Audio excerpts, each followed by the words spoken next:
Le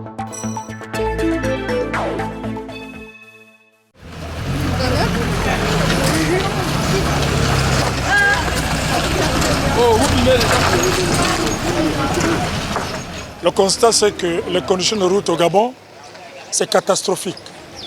Ici, ce n'est qu'un exemple patent parmi tant d'autres localités. Cette route-là, je l'ai vue, Antraco était sur le point de mettre le bitume. On ne comprend pas le mystère qui s'est produit. Antraco a enlevé les engins et ça fait plus de 20 ans, c'est comme ça. On n'a jamais donné les explications à la population. Pourquoi la route?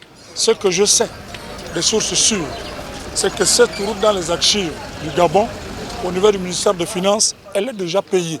C'est considéré comme bitumé. Mais on ne sait pas le tout puissant qui a détourné l'argent pour que les populations de cette contrée souffrent injustement et chaque jour sont nourries par les bactéries des poubelles et de la poussière. On ne comprend pas. On a tout à l'heure un panneau qui a été mis à la sortie. Dit-on, le marché a été donné à Colas. Les travaux vont sur 30 mois. Ça fait aujourd'hui plus d'un mois et demi. Les enfants sont en vacances. La route, les travaux n'ont jamais démarré. Ce qui est encore surprenant, c'est que la rentrée scolaire, c'est le 30 septembre. On va continuer à revivre le même calvaire. Mais la réalité, c'est quoi? On est habitué avec le PDG. On n'a pas le choix. C'est le PDG qui tient les rênes du pays. Depuis 20 ans, on ne fait que crier. Je suis à ma 6e déclaration par rapport à cet état de route. Malheureusement, c'est le politique. Le politique a besoin de la population quand c'est les élections. Vous savez combien de hommes politiques sont passés ici pour faire des annonces parce qu'il fallait qu'ils soient votés? Maintenant qu'ils ont été votés, ils sont partis. Vous constatez ici, côté Montel, vous allez vous rendre compte qu'il y a juste ce côté-là qui a l'eau. Le côté-là n'a pas l'eau. Et pourtant, il y a un tuyau qu'on vient de casser là, qu'on vient d'arranger. Ça encore, on va dire quoi? On demande, mais il faut que les gens se lassent de demander. La constitution gabonaise dit la responsabilité de l'État, c'est d'assurer le bien-être de toute sa population. Malheureusement, c'est vraiment regrettable que les gens qui dirigent ce pays dorment en paix avec une conscience que les 99% de la population vivent dans la précarité. Je ne sais pas s'ils ont encore une conscience de se satisfaire que les gens vivent dans la misère la plus totale et qu'on est fier d'être ministre, d'être autorité, plus haute autorité. Bon. Mais nous avons Dieu au moins qui nous tient.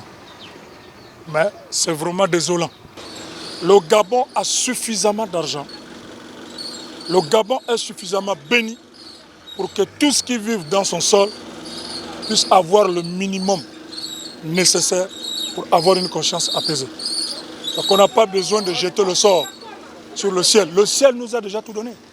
Le Gabon a l'eau. Le Gabon est l'un des pays où il pleut abondamment. Le Gabon est l'un des pays où il y a la forêt partout. Il y a suffisamment de richesses. Il suffit seulement que nos gouvernants fassent la bonne redistribution pour qu'on n'ait pas de mendiants ici. C'est un problème d'état de cœur. C'est un problème de conscience. C'est un problème de justice. Pour dire il faut que je donne aussi à mon frère. C'est ça le problème du Gabon. Ce n'est pas qu'il en manque. Seulement que ceux qui sont à la tête du pays sont trop cupides. Travaillent pour leurs intérêts. Travaillent pas pour l'intérêt du peuple. Ça, il ne faut pas avoir honte de le dire. Et moi, je le dis toutes les fois que j'ai les occasions. Il suffit que nos gouvernants soient un peu plus humains, de penser aussi aux conditions de la population qu'ils ont besoin quand ils sont en difficulté. Mais on n'a pas besoin de ça. On a besoin que l'argent du pétrole, l'argent du bois, l'argent du manganèse, l'argent de tout ce qui est exploité au Gabon soit redistribué. On ne demande pas de vivre comme eux, mais au moins que le minimum vital pour la dignité humaine soit donné à ces hommes, à ces femmes. On n'a pas besoin de ça. Ouais, la poussière qui passe. Ça fait combien de bactéries ça produit dans le corps des gens? Vous allez à l'hôpital, vous allez au centre de santé, vous allez voir les enfants d'1 an, mon frère, avec une infection pulmonaire.